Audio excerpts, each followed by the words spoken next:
Hello बच्चों, चलिए प्रश्न को पढ़ते हैं। बेरिलियम, बच्चों यहाँ पे ये कॉमा होगा। बेरिलियम वर्ग दो के अन्य सदस्यों से कुछ लक्षणों में भिन्न होता है। इसके समर्थन में उदाहरण देते हुए व्याख्या करो। तो चलिए बच्चों, देखते हैं मुख्य अवधारणा। मुख्य अवधारणा। तो बच्चों पहले समझते हैं कि वर्ग दो में कौन कौन से तत्व आते हैं। बच्चों आवर्त सारणी में वर्ग दो होता है। वर्ग दो के तत्वों क्या बोलते हैं बच्चों? क्षारीय मृदा धातु, क्षारीय मृदा धातुएं। वर्ग दो के तत्वों क्या बोलते हैं बच्चों? क्षारीय मृदा धातुएं।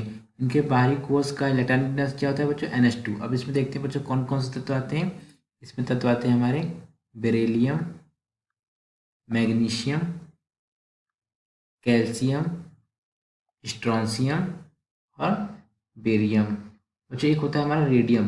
रेडियम बच्चों हमारा क्या होता है? रेडियो तत्व होता है। बेटा मांगे कार, स्कूटर, बाप राजी, ऐसा करके आप याद कर लेते हैं। देखिए बच्चों होता क्या है कि जो हमारा जो ये बेरिलियम होता है, इसके बच्चों यहाँ पे, हाँ सही है, बेरिलियम का जो परमाणु क्रमांक 4 होता है, जिसका इलेक्ट्रॉनिक विन्यास क्या हो जाएगा बच्चों? 1s2 2s2। अब देखिए बच्चों ये क्यों भिन्न होता है, अन्य लक्षणों में क्यों भिन्न होता है? पहला कारण होता है बच्चों यहाँ पे कि ये इसका छोटा आकार होता है। वर्ग में ऊपर से जाने में क्या होता है बच्चों? परमाणु का आकार बढ़ता है। तो इसका क्या होता है बच्चों? ये वर्ग में सबसे ऊपर है, तो इसका क्या हो गया बच्चों? ये क्या है इसका आकार? इसका आकार छोटा होता है। और दूसरा क्या कारण है बच्चों? उच्च विद्युत ऋणात्मकता। उच्च विद्युत ऋणात्मकता।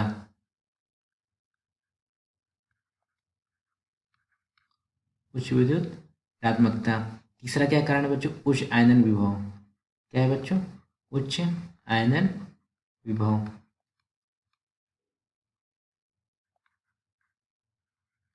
उच्च आयनन विभव। और चौथा क्या कारण? चौथा कारण है हमारा डी उपकोष की अनुपस्थिति। डी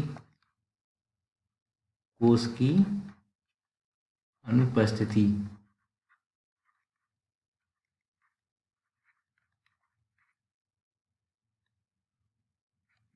ये तो बच्चों होगा हमारे चार कारण। अब हम समझते हैं कि क्या कौन कौन से लक्षण हैं जो भिन्न होते हैं। देखिए बच्चों बेरिलियम क्या होता है?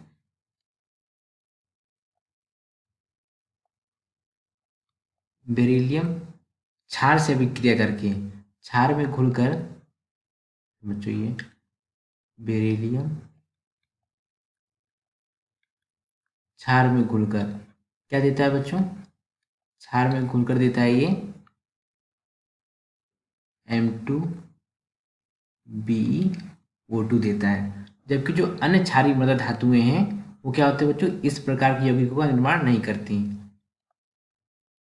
अन्य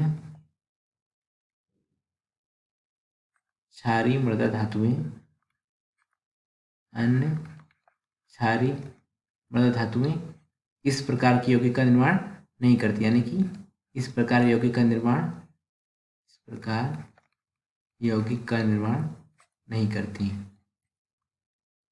इस प्रकार यौगिक का निर्माण नहीं करती। अच्छा मैं यहाँ लिख देता हूँ तो आपको कन्फ्यूजन हो सकता है। अन्य क्षारीय मृदा धातुएं इस प्रकार की यौगिक का निर्माण नहीं करती। यहाँ पे देख लेते हैं अभिक्रिया, देख लेते हैं बच्चों। ये क्या है? बेरिलियम है। जब किसी क्षार से अभिक्रिया करेगा तो क्या देता है बच्चों? ये हमारा देता है M2BeO2। मतलब कि M क्या है बच्चों? यहाँ पे मेटल है, मेटल मतलब धातु Na2BeO2। और प्लस क्या देता है बच्चों? हाइड्रोजन गैस देता है। बच्चों इसको क्या बोलते हैं? इसको बोलते हैं बेरीलेट। क्या बोलते हैं बच्चों इसको? बेरीलेट।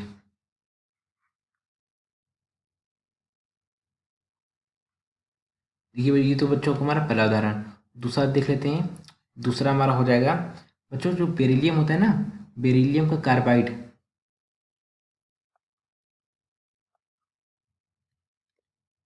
बेरिलियम का कार्बाइड किस प्रकार के कार्बाइड का निर्माण करता है बच्चों? ये करता है M2C। कैसा करता है बच्चों? M2C। M2C यानी कि क्या हो गया बच्चों? दूसरी प्रकार के कार्बाइड का निर्माण करता है। लेकिन अन्य क्षारीय मृदा, अन्य क्षारीय मृदा के कार्बाइड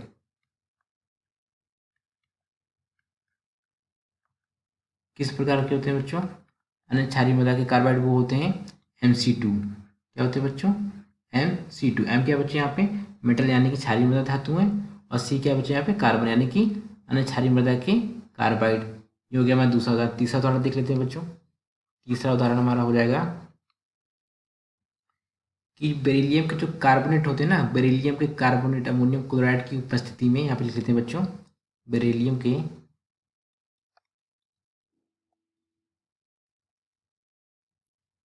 बेरिलियम के carbonate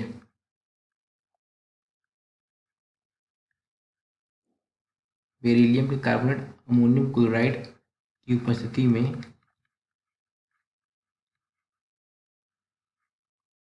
ammonium chloride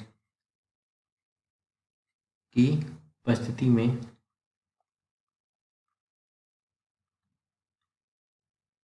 ammonium chloride की उपस्थिति में ये अमोनियम कार्बोनेट द्वारा अवक्षेपित नहीं होता है। अमोनियम कार्बोनेट द्वारा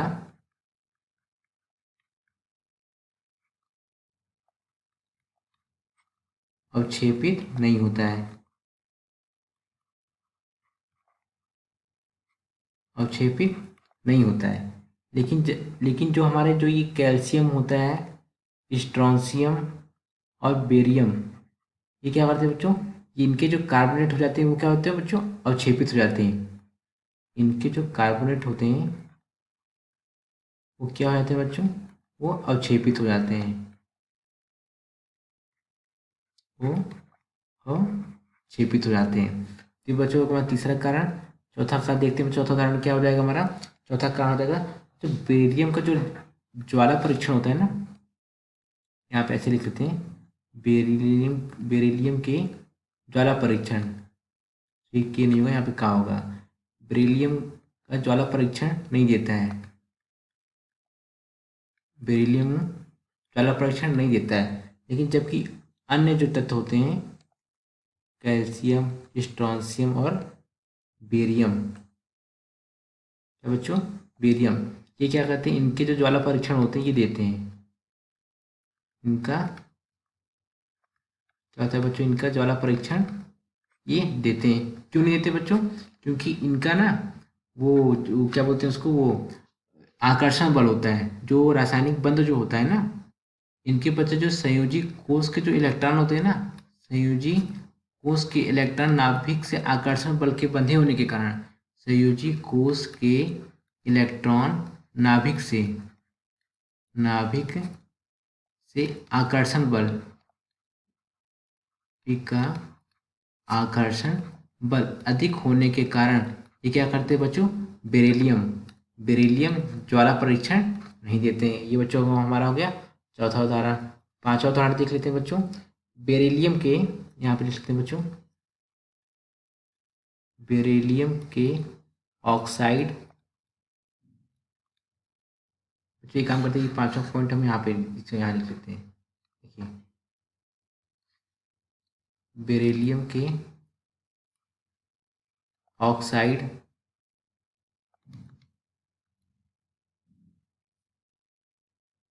नाइट्राइट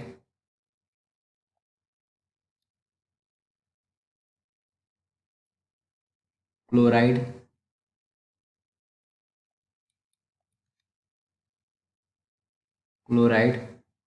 सल्फाइड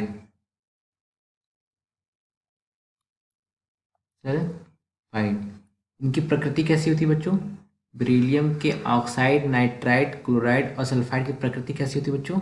सह संयोजक प्रकृति। कैसी होती है बच्चों? सह संयोजक प्रकृति होती है। लेकिन जबकि बच्चों जो कैल्शियम, स्ट्रोंशियम और बेरिलियम के होते हैं ना बच्चों, इनमें क्या होता है? अन्य क्षारीय मृदा जो भी होगा, इसके अलावा जो वर्ग दो में जो और भी तत्व होंगे, इनके जो सल्फाइडो ऑक्साइडो नाइट्रेट और क्लोराइड की प्रकृति कैसी होती है बच्चों? आयनिक होती है। कैसी होती है बच्चों? यहाँ पे लिख लेते हैं कैल्शियम, स्ट्रोंशियम, बेरियम और मैग्नीशियम। इनके बच्चों इनके ऑक्साइड नाइट्राइड सल्फाइड और क्लोराइड की प्रवृत्ति कैसी होगी बच्चों? आयनिक होती है। कैसी होती है बच्चों? आयनिक होती है।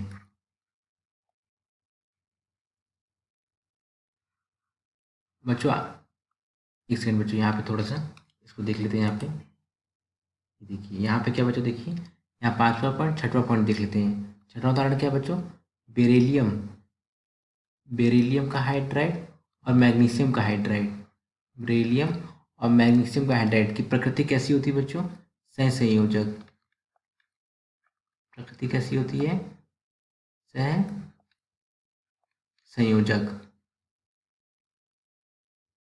जबकि अन्य हाइड्राइड यानी कि कैल्शियम का हाइड्राइड, स्ट्रोंशियम का हाइड्राइड और बेरियम का हाइड्राइड, इनकी प्रकृति कैसी होती है? इनकी प्रकृति आयनिक होती है।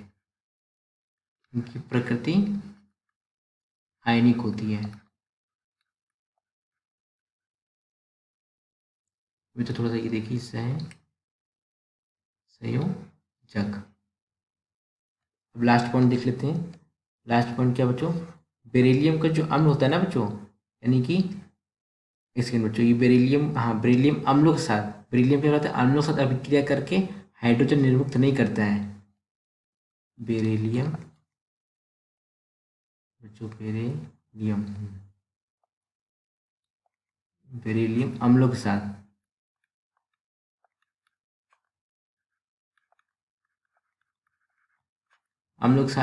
अभिक्रिया करके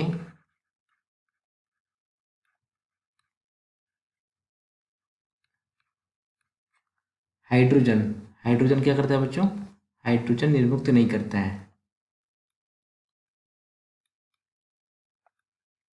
हाइड्रोजन निर्मुक्त नहीं करता है, निर्मुक्त नहीं करता है। लेकिन जो होते हैं, और जो मतलब और भी जो धातु होती हैं वर्ग 2 में, वो क्या करते हैं बच्चों? शीघ्रता से, मतलब आसानी से हाइड्रोजन क्या करते हैं बच्चों? निर्मुक्त करते हैं। अन्य क्षारीय मृदा धातुएं अम्ल से अभिक्रिया करके, अन्य क्षारीय मृदा धातुएं,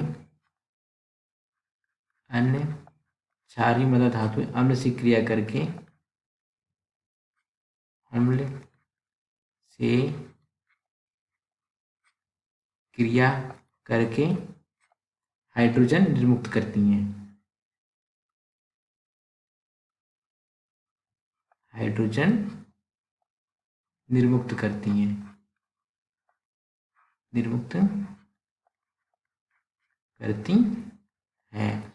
तो देखिए प्रश्न में हमारा क्या पूछ रहा था? प्रश्न में पूछ रहा था बी वर्ग तो के अन्य सदस्य कुछ सदस्यों से भिन्न क्यों होता है? भिन्न होता है तो इसके समर्थन उदाहरण देते हुए व्याख्या करिए। यहाँ बच्चों मैंने देखिए समझा दिया बेरिलियम क्यों भिन्न है, और यहाँ पे बच्चों निम्नलिखित उदाहरणों से मैंने यहाँ पे उसकी व्याख्या कर दी बच्चों। आशा करते हैं आपको समझ आया होगा। धन्यवाद।